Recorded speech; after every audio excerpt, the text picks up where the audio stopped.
Alright, and now in the next step, let me show you how I designed the magic system for my game completely from scratch. Hello humans, how is life? In case you haven't watched previous devlog, I am working on a fast-paced survival dungeon crawler, fire mage, yeah that's all the words.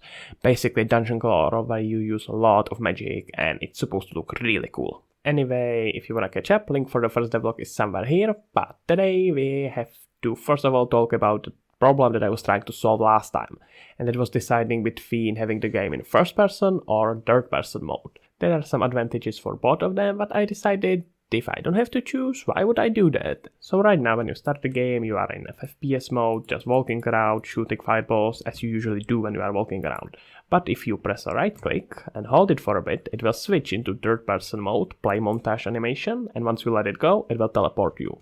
There is some sort of a delay. If you hold it for too long, it will teleport you anyway, but that's a detail. I think that this solution works best, mainly because I want to have it in FPS, because I don't want to have any kind of dynamic targeting. I want people to actually have to aim by themselves. And also it lets you do this really cool stuff when you just fire, dodge, and then start teleportation and move somewhere. It has a bit of an epicness, I would say, or cinematicness, which I really like, and that's what I'm going for. The main point is for a player to feel really cool about himself and about what he does. And I have seen some comments asking about how technically to switch between FPS and third person, so I'm gonna have here just a quick technical window and explain how it works so you can implement it in your game as well. So after I have some input action, in my case it's a right click that's set up in project setting. It does a lot of funny stuff that you don't have to worry about. But important is this function node that I set up, which is called camera switch FTPS third person.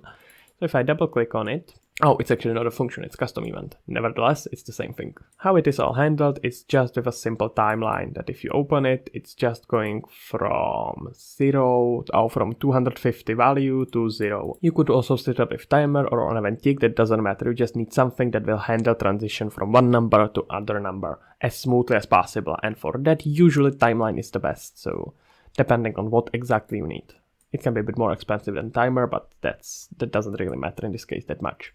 I have also here set up custom play rate in case I wanted later to change how fast it is switching between each of these cameras. I'm also setting up here a skeletal mesh, and that's simply because I don't want to always have this whole skeleton mannequin when I'm in FPS mode, because it would be much harder to set up what camera is supposed to see and what it is not supposed to see. So I'm simply switching this skeletal mesh during the transition, and you have to just time it right so the player never really sees any change. So on default it's set up only for these gloves, and that's the only thing that's actually visible in the game, but if it switches to third person mode it will switch to mannequin. For the actual switching of camera, the only thing I am doing is to changing target arm length, which is set up here in my camera boom. It's attached to head of my character to kind of add animation, but it has enabled use pawn control rotation, which means that it doesn't influence rotation, but it influences a little bit of position, which I believe makes it a bit more believable because you have these little movements that your mesh moves with a camera as well. And the only thing I am doing here with my timeline is to moving between these two states, which is if I click on camera boom, right on 250 and 0. Now we have FPS, and if I switch it back to 250, it's third person. Simple as that. And because I'm using just one camera, I don't have to worry about its position, changing it, activating, deactivating, and all this stuff. Okay, let's look at the magic system, because I finally designed the magic system, at least the idea behind it. So the idea behind it is that through every run of this dungeon crawler, you will be able to level up your skills. Basically, the more enemies you will kill, the more you will have points, you can invest them into the skill tree, etc, etc, etc. And with fireball and traps, you have two different ways you can go with it. So once you invest in one branch, you can't invest into the other one. What I'm basically trying to do here is to force player to do another run of the dungeon, because once it is locked, he will be also interested, like, hey, what does this other branch do? But the only way how to do that is to have another run in the game.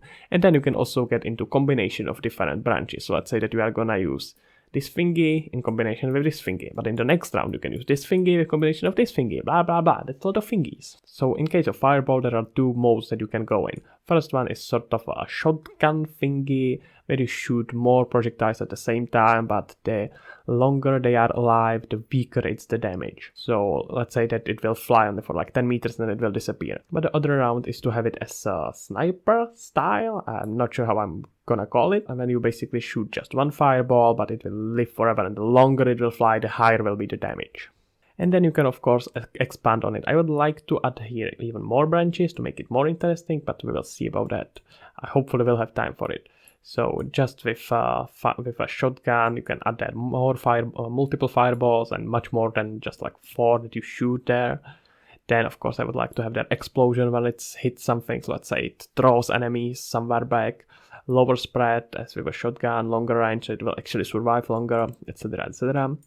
And with a sniper, you can adjust size of the fireball, its speed. Then you can shoot 2 fireballs in a quick sequence. First fireball can stun the enemy, so stop him, so we are sure that the second one will hit him, etc, etc. And I really would like to expand it a bit more, but this is basic things that I really want to have there. And I think that the more you will expand it, the more interesting it will be. But the thing is that it can overwhelm the players, so I think that if you are planning to do something like that, it may be worth thinking about how much information you want to show player at the certain moment, because you don't want to overwhelm him with information what all he can eventually have. Now if we look at traps, there are similar to roads you can go. First one is a remote control trap, which you place just somewhere on the ground and let it explode once you press the middle mouse button again. And there are other things it can do, again 2 explosions in quick sequence. You can see that I'm repeating myself a bit, let's ignore that. I will hopefully figure out better stuff. And the important thing is that with this remote control explosion, you have only 1 trap that you can do, and it has much higher damage than this road. But in this road you can add here up to 3 additional traps, and they have sort of an auto detection, so work more like a mines. So if enemy comes close, it will explode by itself. This auto detect road can lead more into strategic gameplay, let's say. So there are a lot of different strategies that I think you can come up with. And that's what I'm trying to do. I want player to kind of adjust and create his own strategy based on what kind of skill development he chooses. And with a close range attack, I'm not splitting it, at least not now, and I don't think I will, to be honest.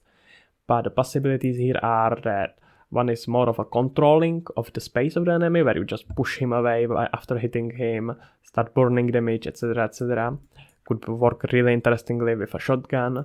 Or something that can block projectiles. So let's say you hit at the right time and it will block the projectile, and you eventually can get into reflecting the projectile back.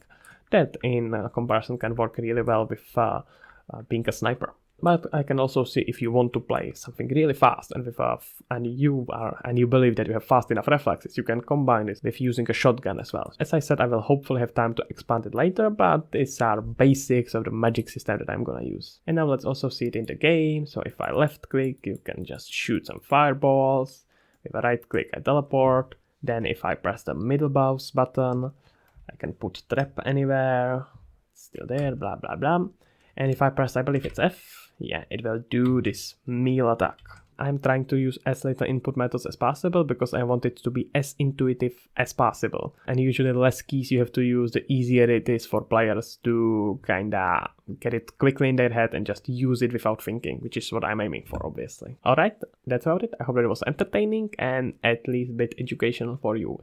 So let me know in comments what you think about it. If you press the like, it would help a lot. And that's about it. I'm gonna leave you now. Surfancy out. See you next time. Oh, no, I have to say it again because I always end it on Surfancy out. So Surfancy out.